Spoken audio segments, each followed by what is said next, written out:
Get ready to hear the truth about America on a show that's not immune to the facts with your host, Dan Bongino. So again, if you've ever seen the movie Moneyball, you know I've mentioned this quote probably close to 30 times to the point when I may be wearing it out, but it's a great quote.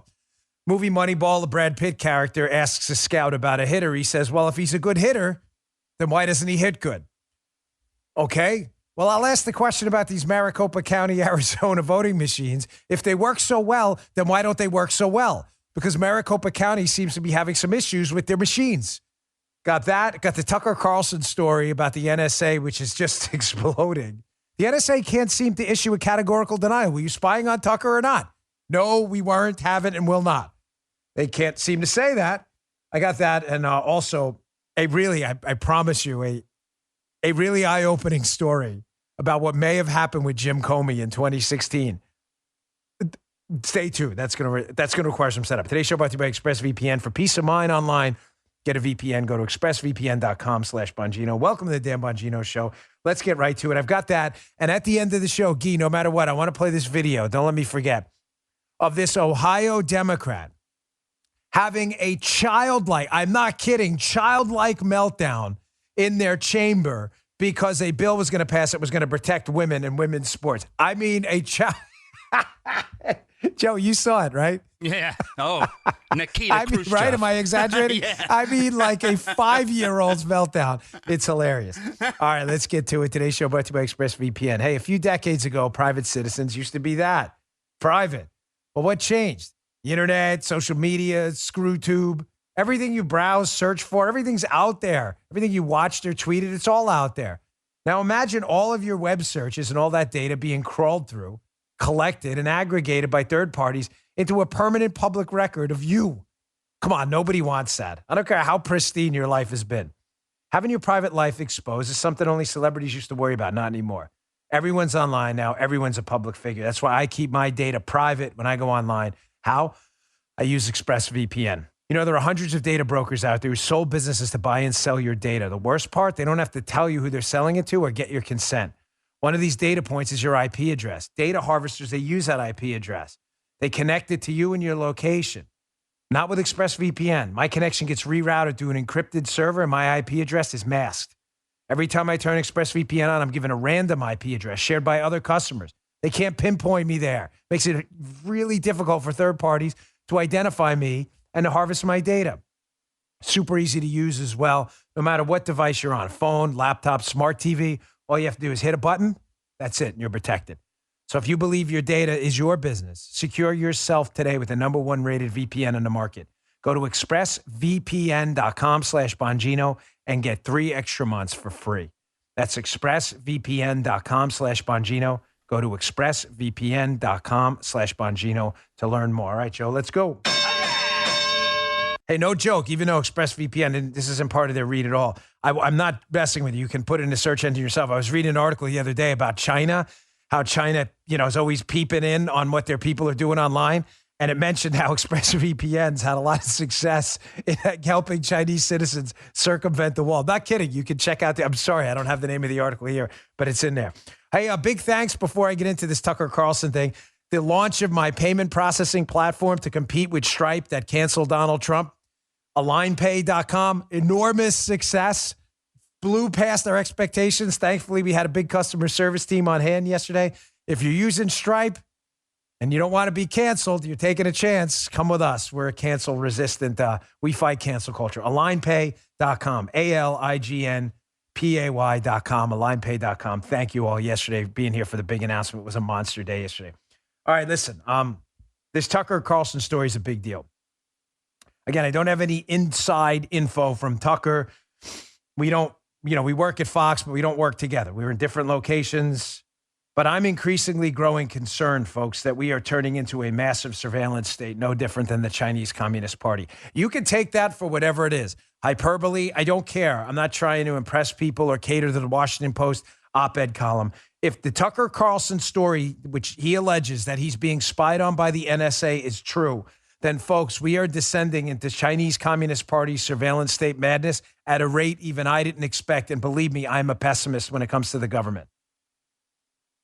And the saddest part is the media loves it. The media is doing nothing about this. The media has an attitude now that we love government spying as long as they're spying on Republicans and conservatives. So I covered the story yesterday. Tucker had a follow-up last night on his show where they called the NSA, Paul Nakasone, the head of the NSA, and they started asking questions. Are you spying on me, Tucker Carlson? Because you, according to Tucker, they have emails of his that nobody else has, and someone read him the emails. Here was Tucker last night on this, and I want you to pay very close attention to the end, and I want you to ask yourself this question. One, is he being spied on? The evidence seems pretty strong at this point. And second, if he's not being spied on, then why can't the NSA issue a categorical denial?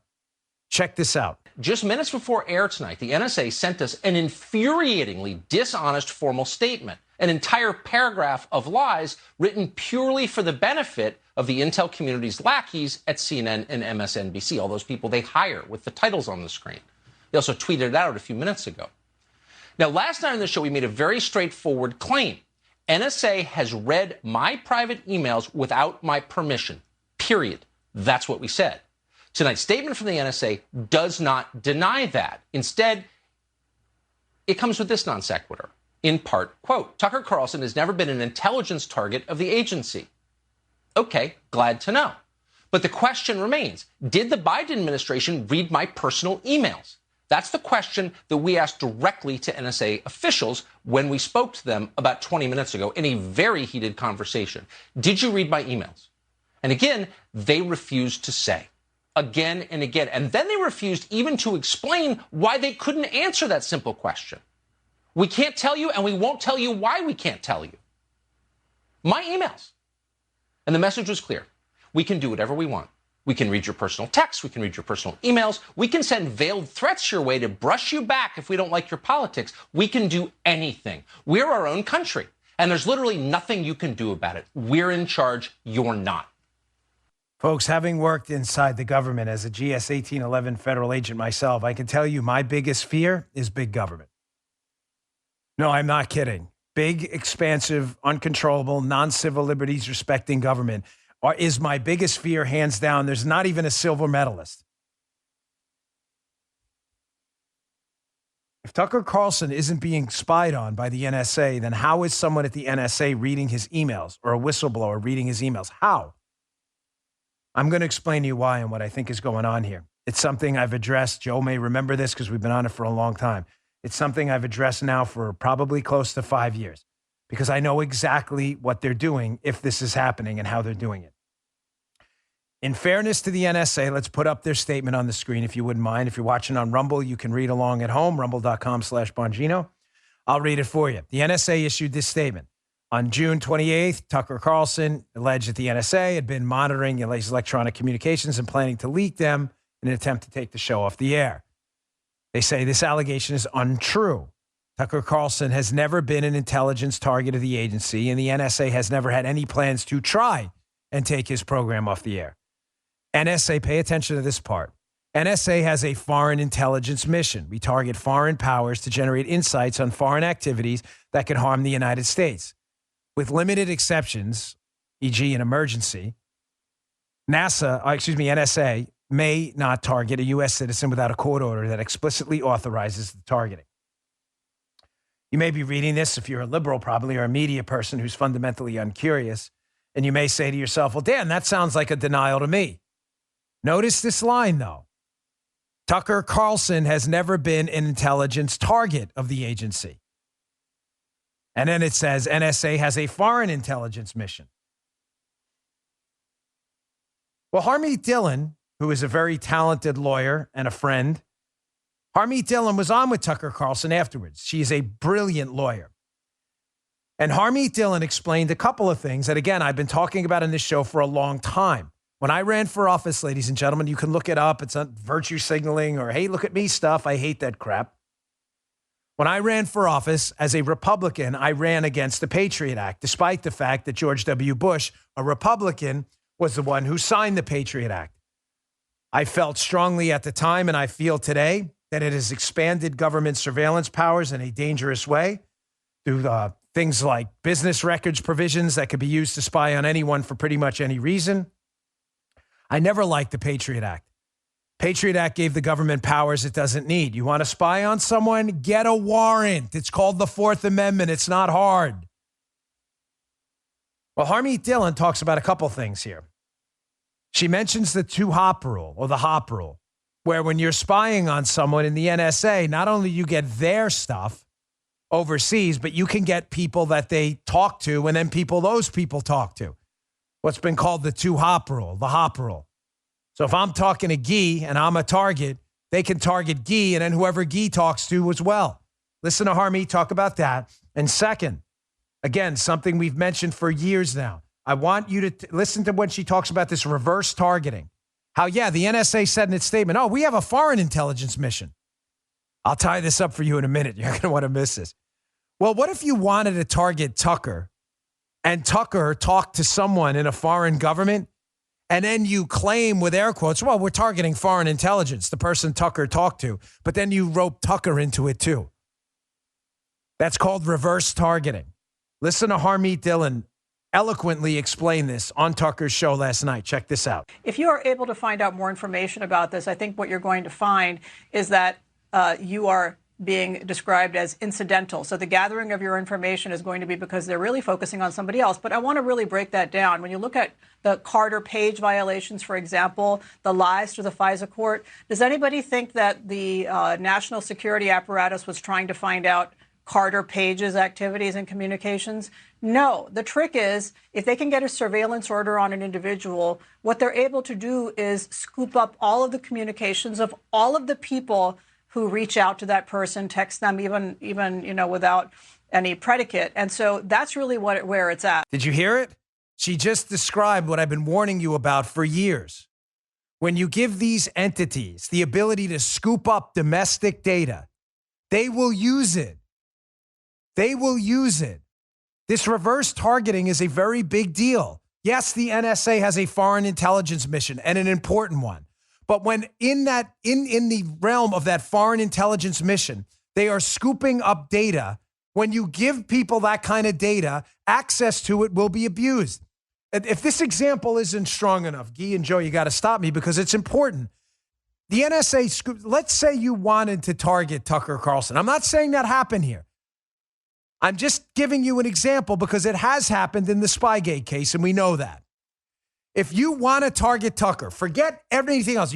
That's your goal. And then Tucker takes a trip overseas and talks to a foreign leader. Somebody sits around the table and goes, hey, I got an idea. We can scoop up this foreign leader's emails, and they'll probably have emailed Tucker. And then we can read Tucker's stuff too. Genius. And then we'll tell him we were targeting the foreigner. Well, did that happen? Well, I've got an idea. Keith, throw up that tweet by Tucker if you wouldn't mind. Does this have something to do with it, folks? And how the NSA and others may allegedly have gotten a hold of Tucker Carlson's emails? Here's a March 16th tweet from Tucker Carlson. We are live from El Salvador. We just finished sitting down with President Bukele for our new Tucker Carlson original series coming to Fox Nation. There were many newsworthy moments we'll share tonight at 8 p.m. Eastern Time on Fox News. Folks, take the time and date down. You heard it here first. Is that what happened?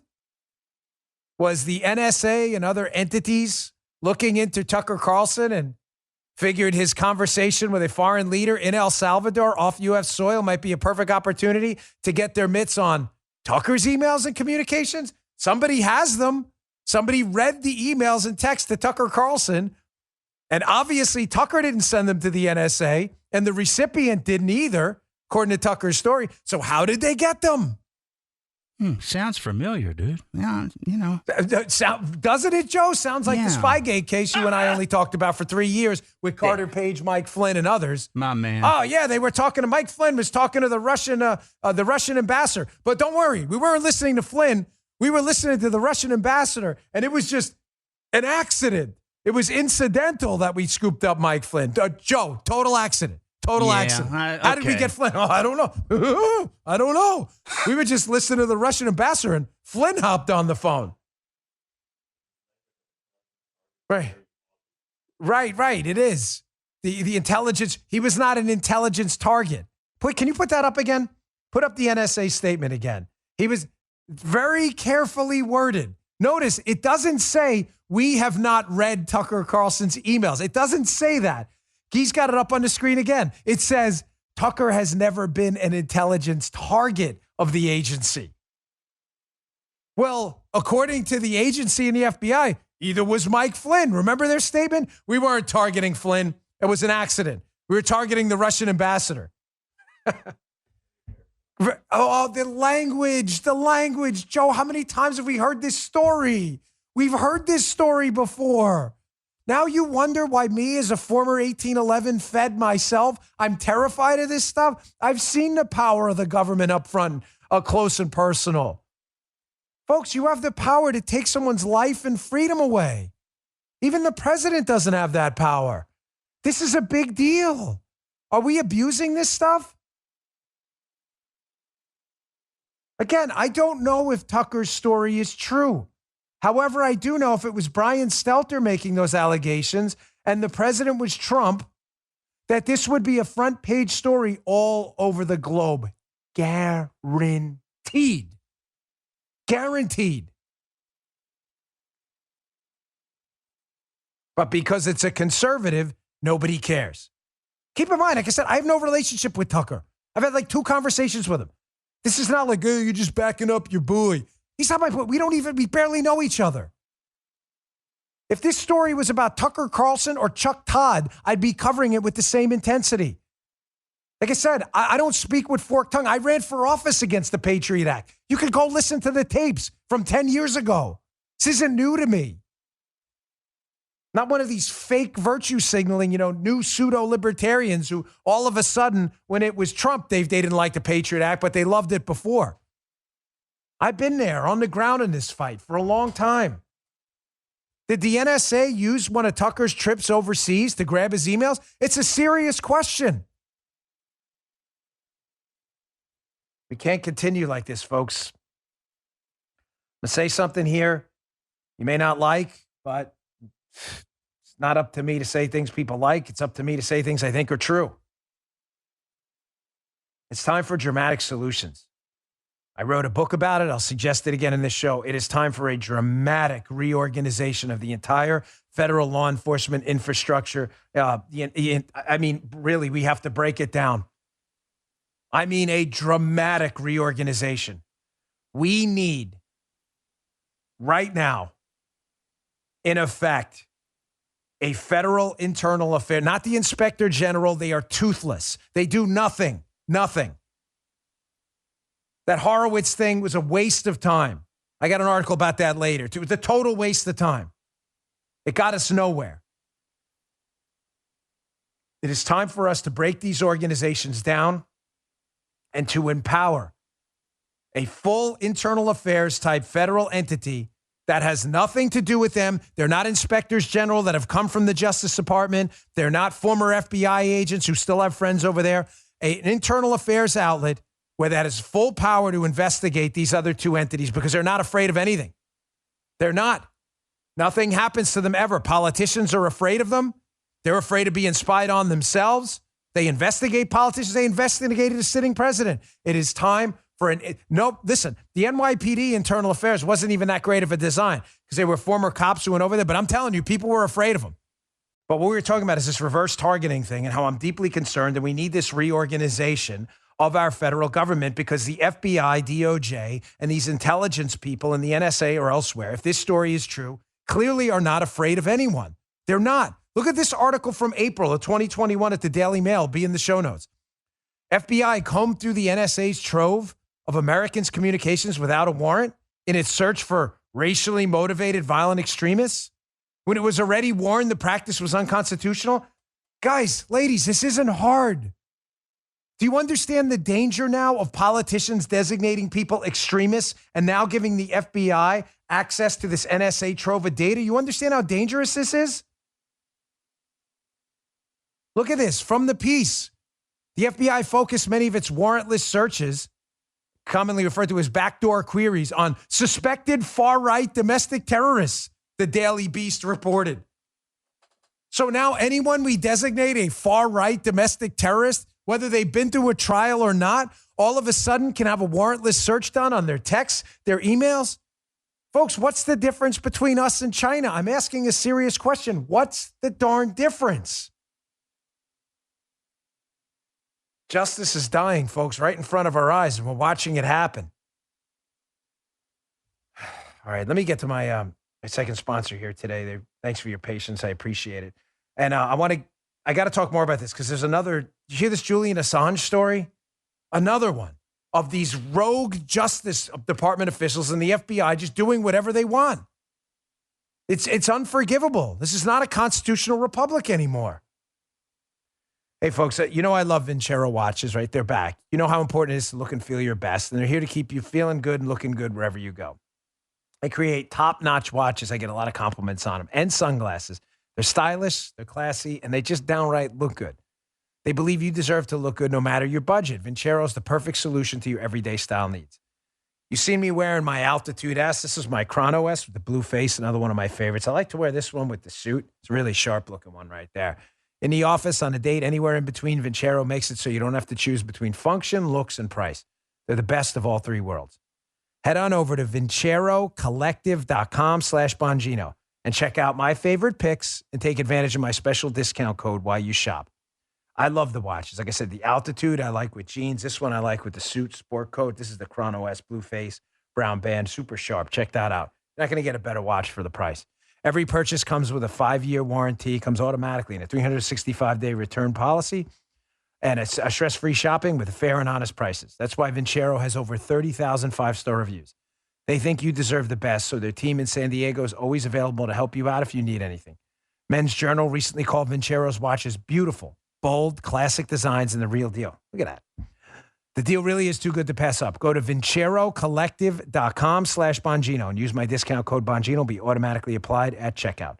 Seriously, guys, head on over to the website right now and get yourself a timepiece or even better, sunglasses. They got great ones too. Go support my show by buying one of these awesome watches, and don't forget to check out their sunglasses as well. That's vincerocollective.com, VINCERO. Really cool stuff. Check them out. Thanks, Vincero. All right. So again, read that Daily Mail piece. It's from April, but it should disturb you about how not only justice is dying, but process is dying too. What the heck is the point of a Fourth Amendment? Preventing the government from seizing your texts and emails, your records, without a warrant if you don't need a warrant? It's a sincere question. What's the point? Oh, we have a constitution preventing it, except it doesn't prevent it. Well, why have a constitution? More evidence, justice is dead. I'll have to motor through these quickly because they're important stories, but I don't want to piss you off too much. It's only Wednesday. Remember the FBI lawyer who doctored an email in the Spygate case when he asked the CIA if Carter Page was a source? And the answer was yes, Carter Page was a source. And the FBI lawyer, in order to make it appear that Carter Page, who had been a Trump team foreign policy advisor, was working with Russians, even though he was working with Russians at the instructions of the CIA, the FBI lawyer wanted to make it seem nefarious. So what did he do? Well, the FBI lawyer doctored the email to say Carter Page was not a source for the CIA, making it appear his dealings with the Russians were really nefarious. That sounds like a big deal, no? He's been convicted on altering these documents. You would think this would be a huge story. FBI lawyer doctors a document to frame an innocent man. You would think the penalty would be severe. 5 years in prison, barred from practicing law ever again. No, you won't see any of that. Reuters story, Mike Scarcella, ex-FBI lawyer, agrees to just a 1-year ban, a 1-year bar from his legal practice after conviction. Not only is this guy going to do probably 0 jail time at all, but he's not only going to get his legal license back, they're already going to count some of this stuff as retroactive, meaning in August, this August coming up, that this guy could be practicing law again. Tell me again how we live in a constitutional republic. Justice is blind. Yeah, it's blind to Democrats. This guy hated Trump. I mean, the emails were obvious. Here's another story. Did you read this one? Stunned in? It was in my show notes earlier in the week, my newsletter. Key witness in the Julian Assange case admits to lies in the indictment. A major witness in the U.S. DOJ case against Assange has admitted to fabricating key accusations in the indictment against the WikiLeaks founder. Folks, whether you love Julian Assange or you hate Julian Assange, fabricating evidence to frame Julian Assange for things he didn't do. Again, I don't only believe in justice for my political allies. I believe in it for everyone, or it's not justice at all. You got to read this story. This key witness apparently was saying, he was misrepresenting himself to outsiders and to the FBI as some kind of key WikiLeaks insider. And most of it was totally untrue. He was just making it up. But the DOJ was so eager to get Assange, they sucked it all up like a thirsty dog at the bowl.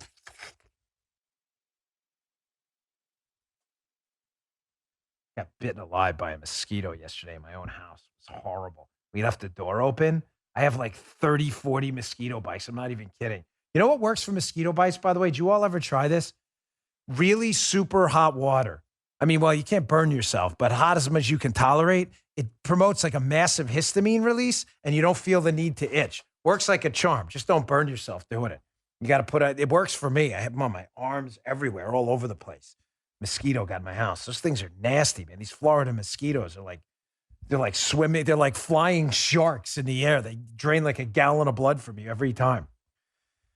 All right, this story really got under my skin this morning because it, again, harps back to this Tucker Carlson, NSA spying, the Constitution is dead, Fourth Amendment, justice is dying narrative. You can clearly see it during the show today. Folks, do you remember the Jim Comey press conference, July 5th, right before the election? Remember when he went out and said, Hillary Clinton did all these things, but no one would prosecute Hillary Clinton, so we're going to let it pass. Do you all remember that? He was the FBI director at the time. Yeah. Well, Holman Jenkins remember that story, Joe? Holman Jenkins from the Wall Street Journal has been doing yeoman's work on this case. We've been covering it for a long time. And folks, this is, if we had a most shocking piece of the week so far, this is it. There's apparently a state secret about why that July 5th Jim Comey briefing about Hillary Clinton happened. A state secret that everyone wants hidden, including Jim Comey. What is it? Well, let's go to this Wall Street Journal piece. It's titled The New Chance at 2016 Mysteries. Inspector Horowitz, who we addressed before, revisits the still secret Russian intercept behind it all. Let me give you some quick background behind this story fast. I don't want to relitigate the whole case. On July 5th of 2016, Jim Comey goes out right before the election, just a few months before the Trump-Hillary Clinton election. He gives a press conference laying out everything Hillary Clinton did in her email scandal. Remember the email scandal? She had a private email, not a government email. Remember that? He lays out the case for roughly 15 minutes. And then at the end, bizarrely says, despite Hillary Clinton doing all this stuff, no serious prosecutor would prosecute this case, and therefore we're going to move on. The attorney general at the time, Loretta Lynch, says, even though it's not Comey's decision to make, says, I agree with Jim Comey. We're going to move on. Well, what if I told you that maybe one of the reasons that press conference on July 5th was given was because there was a memo circulating, alleged to be Russian intelligence, a Russian intercept of an email indicating that Loretta Lynch had been compromised. Follow me. All right, let me read this from the Wall Street Journal. This will make sense. This is the craziest story. I've been covering it for 3 years. It's a little complicated, but it is Looney Tunes. Quote from the Journal.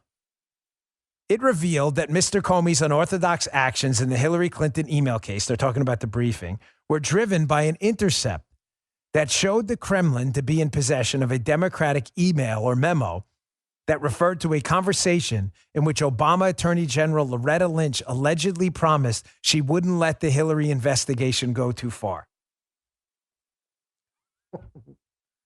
The memo. I've heard about this now for 4 years. Folks, there's a memo out there. This is the state secret they don't want anyone to know about. Comey has implied already, it's out there, that it's devastating. Other people have referred to it, but nobody's seen it. It is a memo or an email from people in the Democratic Party in that email alleging that they had spoken or had conferred with Obama Attorney General Loretta Lynch about the Hillary email scandal, and that Loretta Lynch was going to basically shut it down no matter what.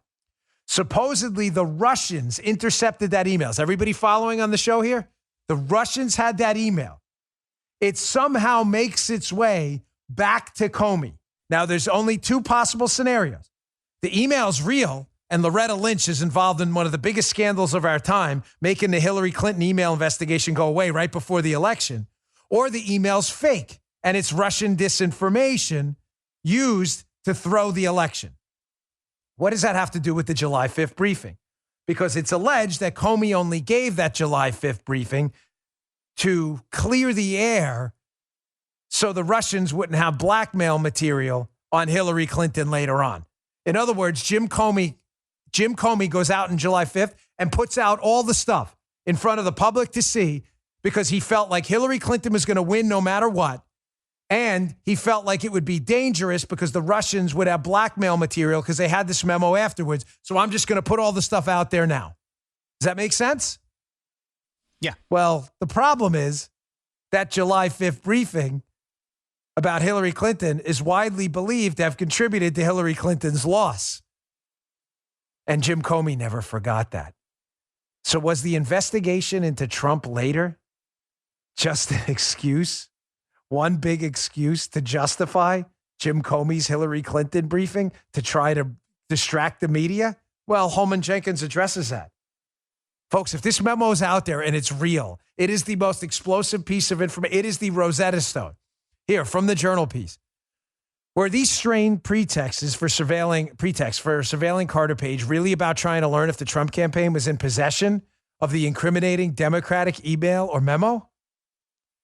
After the election surprise, did the agenda quickly morph into distracting the media from that fact with its antic response to explosive Russian-sourced information about the Democrats? The U.S. intelligence establishment may have made Mr. Trump president. He posits two things here. Was the whole investigation into the Trump-Russia collusion thing and Carter Page, was all that crap made up because Jim Comey was worried that the Trump team had the memo too? Whoa, boy.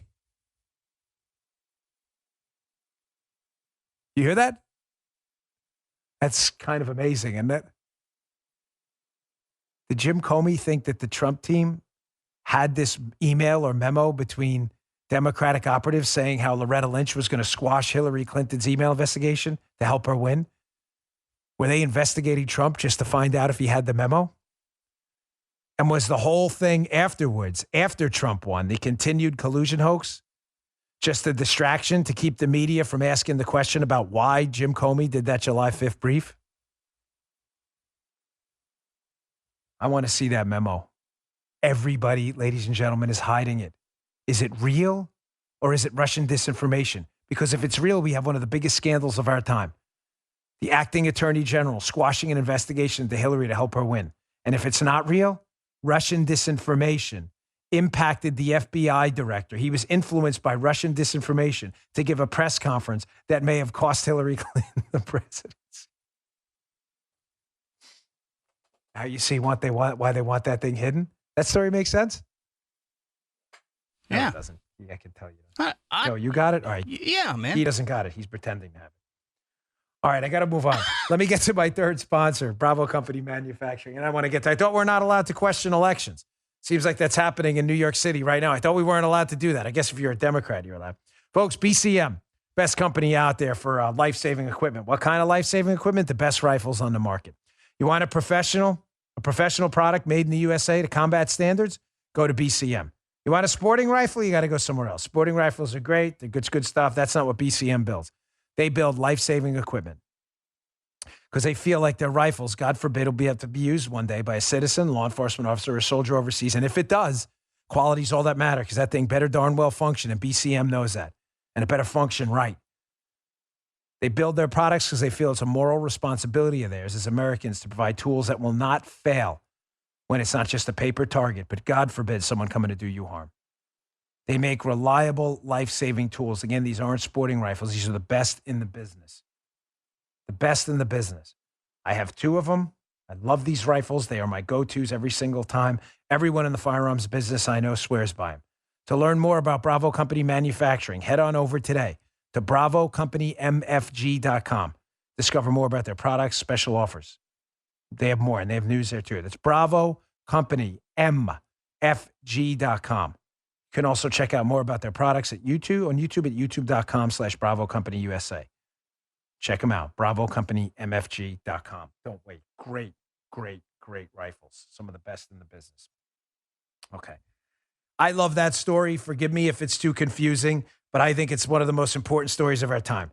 Did the Russians impact the election in a way nobody saw coming by influencing Jim Comey? Or is it real? And is an email floating out there that everyone in the deep state is desperate to hide, indicating how corrupt Loretta Lynch really was? Only two possible solutions. I thought we weren't allowed to question elections. I thought that's what they said. Of course, when they say we're not allowed, I just question them more. And we'll talk about Maricopa County in a second as well. Here's a story from the AP. Error mars the vote count in New York City mayoral primary. I thought we're not allowed to say that. What did these idiots do in the Democratic mayoral primary up in New York City? Folks, they loaded 135,000 test ballot images into the machines and forgot to delete them. I thought we were told you can never question elections. This stuff never happens, fellas. Never. Stop questioning elections. It never happens except when it happens. You notice when it happens to a Democrat, because it's a Democrat primary, all of a sudden the media wants answers. But when there are allegations that similar type malfeasance or any malfeasance or misfeasance at all happened and it impacted Donald Trump, nobody gives a damn at all. Like, who cares? So Eric Adams, who's alleged to have won the election, now it seems up in the air, Eric Adams is understandably pissed. I don't blame him. He put out a statement. Now he's questioning the election. I thought we're not allowed to question elections. He said, hey, the vote total released by the Board of Elections is 100,000 plus more than the total announced on election night. This raises serious questions. They've asked the Board of Elections to explain this massive increase in irregularities.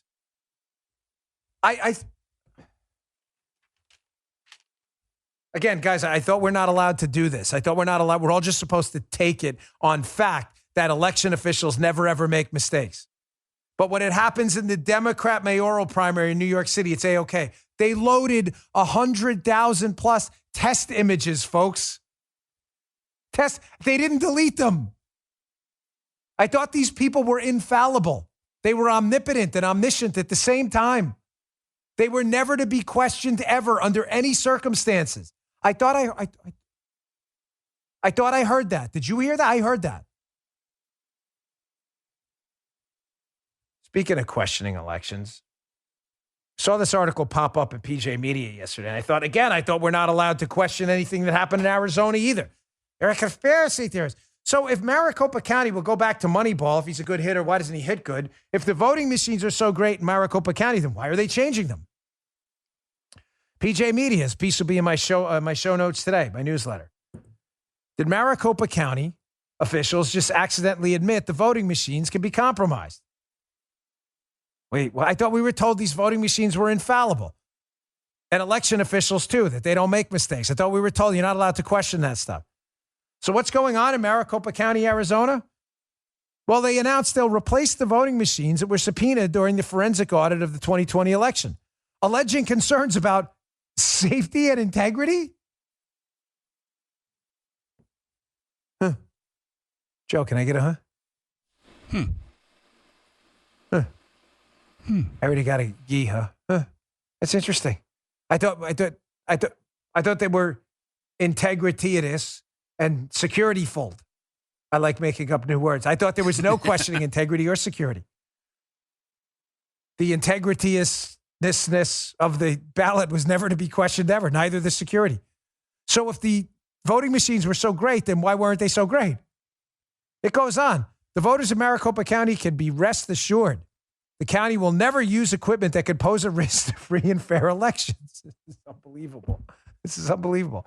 The county recognizes Secretary Hobbs' authority under Arizona law to certify equipment for use in Arizona's elections. As a result, the county will not use the subpoenaed equipment in any future elections, the county said in a statement on Monday. Why? What was wrong? What was wrong? Are we allowed to know that? If Trump and if the vote count in Arizona would be for Trump right now, I assure you none of these questions would be answered at all. I mean, excuse me, they'd be asked every day about the equipment. But now when we ask them, all of a sudden it's a bizarre conspiracy theory and we're all crazy. This is nutso time. This is really crazy. All right, I want to play one quick video. I'll get to my last sponsor. And then I've got Jim Jordan just lacing into Fauci. This is just crazy stuff. Jim Jordan's onto something. He did a great job. Here's Kevin McCarthy yesterday on the House floor in just a moment of kind of, I mean, this is just humorous. I'm not a huge Kevin McCarthy fan, to be honest with you. It's not personal. It's just, the politics are a little different between me and him. But he brings up a good point. The Democrats want to remove a bunch of Confederate statues. So McCarthy asked an interesting question about these Confederate statues up there in the Capitol. Check this out. It is a fighting time of our nation. The greatest challenge ever to our Constitution was the Civil War, long and by far. The bill we're voting on today, we voted before, and I supported it. I support it now. But let me state a simple fact. All the statues being removed by this bill are statues of Democrats. Madam Speaker, as I heard the Speaker talk earlier about removing of the 4 portraits of speakers in the hall, the same answer goes for that as well. They were all Democrats.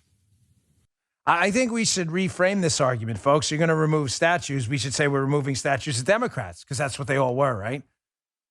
I mean, why? That's kind of a relevant fact, right? If they were all Republicans, it'd be on the front page of the New York Times tomorrow. But the statues they want removed, they're all Democrats.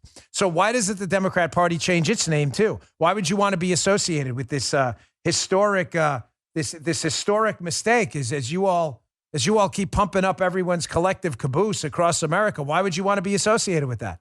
Why aren't you changing the name of your party? The answer is because you don't care about this. You just want to drive a wedge to America and remind everyone about our downsides, but never our upside. All right, I want to get to this Fauci thing. Let me get to my last sponsor first. It's important. These videos are damning. Listen, chain stores for car parts, they have different price tiers for professional mechanics and do-it-yourselfers. Did you know that? Not rockauto.com. Rockauto.com, their prices are the same for everyone. They're reliably low. They offer the lowest prices. They don't change their prices based on what the market will bear. Like airlines do for, they change their price. They don't do that. Rockauto.com's for everyone. It doesn't require a membership or an account login. Rockauto.com's a family business. I met them. They serve auto parts customers. They've been doing it for 20 years. Go to rockauto.com to shop for auto and body parts from hundreds of manufacturers. They have everything from engine control modules and brake parts to tail lamps, motor oil, even new carpet. Whether it's for your classic or your daily driver, get everything you need in a few easy clicks delivered directly to your door. It's that simple. The rockauto.com catalog, this is Joe's favorite. It's unique. Joe, pretty easy to navigate, right? Oh, yeah. Really easy, yeah. Neither you or I are like Stephen Hawking level physicists, and we could figure it out really fast. Joe's a little smarter than me. Quickly see all the parts available for your vehicle and choose the brand, specs, and prices you prefer. Best of all, the prices at rockauto.com are always reliably low and the same. Don't waste money. They're the same for pros and do-it-yourselfers. Don't spend up to twice as much for the same parts. Go to rockauto.com right now and see all the parts available for your car or truck. Do us one favor. They have a How Did You Hear About Us box. Just write my last name, Bongino. Let them know we sent you. An amazing selection, reliably low prices. I've used them. Joe's used them. They're great. They have all the parts your car will ever need. rockauto.com. rockauto.com. Don't wait. Go today. Thanks, Rock Auto. So, folks, there's a burgeoning Anthony Fauci crisis out there, and it's a serious one. I mean, I know you all are aware of Anthony Fauci's magic tricks and how he manages to continue to hide from the public what he knew and didn't know. He keeps changing his story. But I'm going to ask a bold question here. And if it gets us in trouble, that's okay, because we are doing actual investigative reporting here, unlike some people in the media. Did Anthony Fauci hide key information from the White House? Because I've got on good authority that Anthony Fauci didn't share a lot of this information with the White House early on, especially what happened on February 1st. What happened on February 1st? Right as the coronavirus was hitting our U.S. shores here and was starting to explode. What did Fauci know on February 1st about where this came from?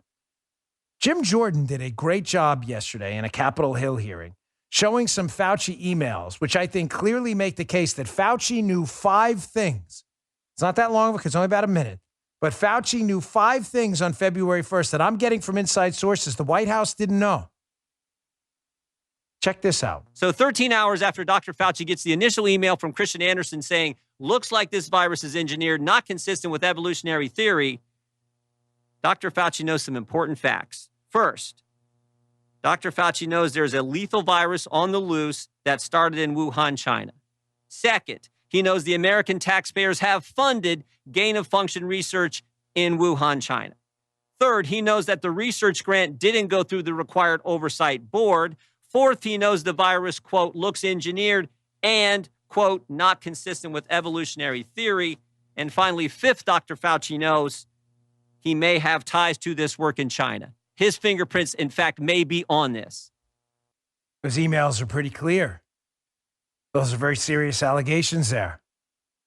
That on February 1st, Dr. Fauci knows that it may be a human-created gain-of-function virus, that he may have had a role in the funding there, whether it was through his imprimatur or whatever, and that it may have come from this lab. He knows all of this on February 1st. So what happens on February 2nd?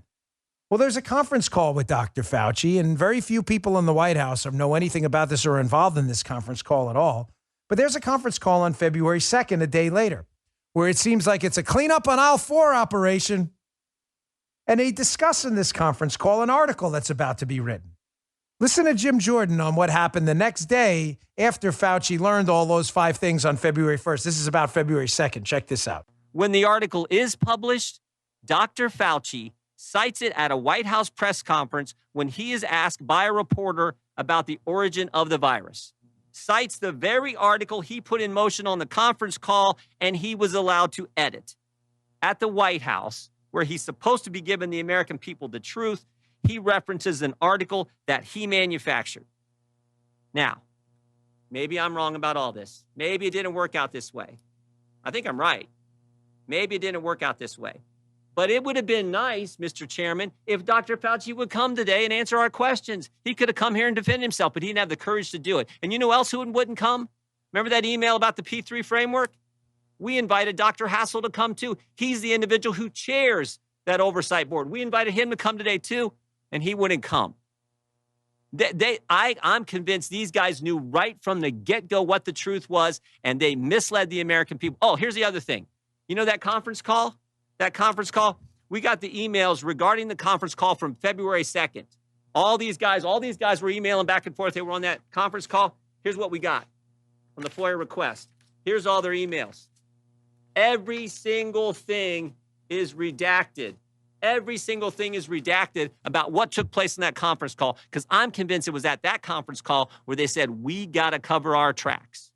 So the next day, they have a conference call after Fauci finds out that we may have paid for the construction of a deadly bioweapon from China. He figures this out in his February 1st email chain Jim Jordan just uncovered. Well, we've seen some of it before. February 2nd, they jump on a conference call. Was this a cleanup job? And they all start talking about writing this article. The article waved people off the lab leak theory because, God forbid, we figured out taxpayer dollars were used to pay for this lab leak to this thing that came from a lab. God forbid. Instead of telling the public the truth. Why didn't anybody in the White House, according to my sources, know about this February 2nd conference call? Why didn't they know? Well, notice the article that they talk about February 2nd, where they're going to write this article. It's going to wave people off the lab leak theory. You notice how just a few months later, when Fauci's finally put on the spot and asked by someone in the media about the lab leak hypothesis it appears he knew about from February 1st. Here's a few months later, April 17th. Here's Fauci. We played this cut before on April 17th. Citing the very same article Jim Jordan's referencing on that February 2nd conference call cut. Check this out. There was a study recently that we can make available to you where a group of highly qualified evolutionary virologists looked at the sequences there and the sequences in bats as they evolve. And the mutations that it took to get to the point where it is now is totally consistent with a jump of a species from an animal to a human. So, I mean, the paper will be available. I don't have the authors right now, but we can make that available to you. Is that the same paper he was talking about on the February 2nd conference call the day after he found out that it was probably a lab leak? Is that why he's very opaque about the paper? Oh, I don't know who wrote it. A couple people wrote it. Was it the same people on the conference call with you just months earlier? And why is it that your emails that Jim Jordan got a hold of about that conference call on February 2nd are all redacted? Why is that? What's in those redactions? I'll ask you again. Did Dr. Fauci hide key information from decision makers at the White House and the Trump administration? Fair question, right? He is a public figure after all. All right, two more quick stories here. Reverend Kane, Jimmy Whispers strikes again. On a lighter note, here is just this weirdo we have for a president right now who cannot stop this bizarre habit of whispering at the mic. It's weird. Remember Jimmy Whispers from the Bronx Tale? This is Biden Whispers. It's like the same guy. Can you please stop the whispering? It's weird. He did it again yesterday. Check this out. And people say, well, that's a giveaway. Hey, guys, I think it's time to give ordinary people a tax break. The wealthy are doing fine. I mean it. I mean it. Why is this not a tax break for working folks when the stuff we give to the super wealthy are called tax breaks? You got to watch that on the Rumble account. The video is better than the audio. You can see what happens. He's approaching the mic to do the creepy whisper thing again, the Poltergeist 2 Reverend Kane thing, and he catches himself. Someone's probably either told him, don't do that again. It's super creepy. So he doesn't whisper, but he uses like a semi-whisper tone. Watch, you'll see what I mean. He catches himself right away because it's creepy. He's Jimmy Whispers. He's super weird. All we need is like Chaz Palminteri in the scene. Although Chaz is not weird. He's great. At his restaurant in Manhattan is probably one of the best Italian food places around. I go there all the time. It's weird. Just stop. You agree he was going down to whisper and they caught himself? Did you see that, right? Joe, you see it, right? He's going down. He's about to do the whisper. And he's like, oh, crap. They told me this is really creepy. So he goes, and he like elevates his tone a little bit. The eyes. All right. Hey, I'm going to end on this important story. It's true. He's such a weirdo because I've been getting a lot of questions about it. I've been doing a lot of coverage of why these attacks on police departments around the country. And I keep getting emails from listeners. And you're right. I just think I think you're right, but I think you have you're going about it the wrong way. People say to me, oh, the federal government, the Democrats are attacking the police because they want to federalize the police force. Yes, I agree, but it's not going to be a raw takeover. It's not. They can't. It's not going to happen that way. I don't put anything past these people anymore, but that's not the way it's going to happen. You just said, Dan, you agree with us. So I do. They are looking to take over, but they're not looking for a raw power takeover, cause too much controversy. They're looking to do what they've always done. Take it over de facto rather than de jure. These local police departments. Look at this article from April of 2021. Here's what I mean. You know what a consent decree is? This is how you take over local police departments without taking them over. New York Times article, Justice Department restores the use of consent decrees for police abuses. So here's what happened. The Trump administration had rescinded these things. This is when the feds come in and monitor a local police department for whatever reason they choose. It's usually a use of force incident they didn't like. And the federal government effectively runs that police department. Not technically, but believe me, de facto, that police department has to report almost anything of significance involving what they do to the federal government. It's called the consent decree. It's very damaging. Everywhere they have these things, crime goes through the roof because no one wants to do anything while the feds are there looking over their shoulder every time. It's just a fact. Consent decrees are back. Trump got rid of them. Here, from the New York Times piece. Attorney General Garland on Friday, this is from a couple of months ago, rescinded a Trump administration policy curbing the use of consent decrees to address police misconduct. The DOJ is preparing to step up its role in investigating allegations of racist and illegal behavior by police forces amid a nationwide outcry about the deaths of black people. Folks, they're just making this up. There is no evidence of a systemic racism problem in policing in America. None. There is no evidence. They are making this up. But your point that they want to federalize police forces is absolutely correct. And what better way to do it than to use the vehicle of racism? Well, what do consent decrees do? they let them take over a police department without taking it over. Here, from the New York Times piece. Garland's widely expected decision revives one of the department's most effective tools in forcing law enforcement agencies to evaluate and change their practices. There you go, folks. Consent decrees are court-approved deals between the DOJ and local government agencies that create a roadmap for changes to the way these agencies operate.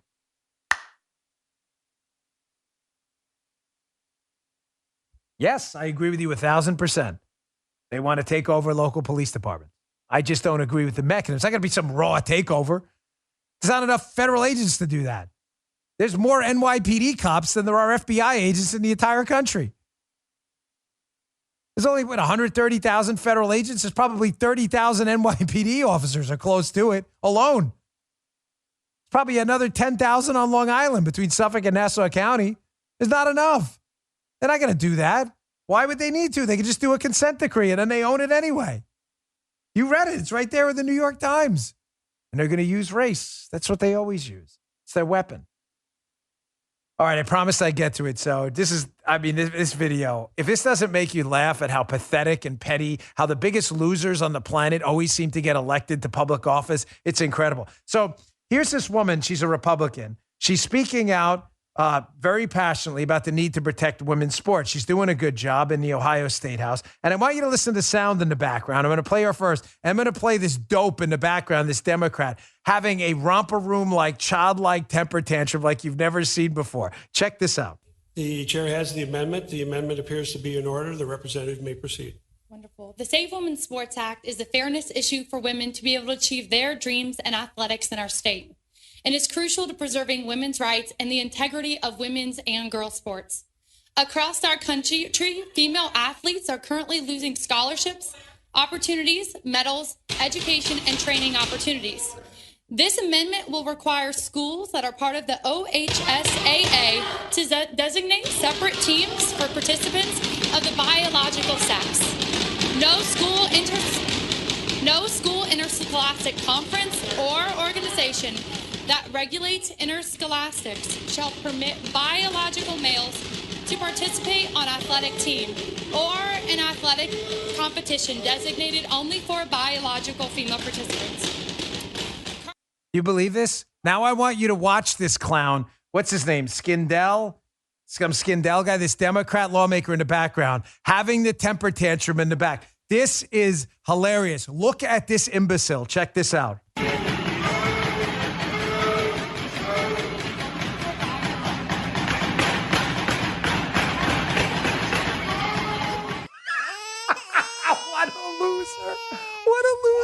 How is it that the dumbest people on planet Earth all seem to get elected to public office at the same time? Oh my gosh, folks, please, it'd be a real shame if that video clip went viral of this absolute zero. Really, that guy's family should be embarrassed about him right now. What a zero. All right, folks, thanks again for tuning in. I really appreciate it. Thanks again for supporting AlignPay, alignpay.com. Really appreciate it. It was a huge success. Listen, I'm just trying to create options for people, and you choose to help us out, it's great. If you choose someone else, we get that too. But fight against big tech is real. Got to get your hat in the arena there, you know? So that's what I'm doing. So thanks a lot for supporting us yesterday. I really appreciate it. See you on the radio show, and then see you all tomorrow. You just heard The Dan Bongino Show.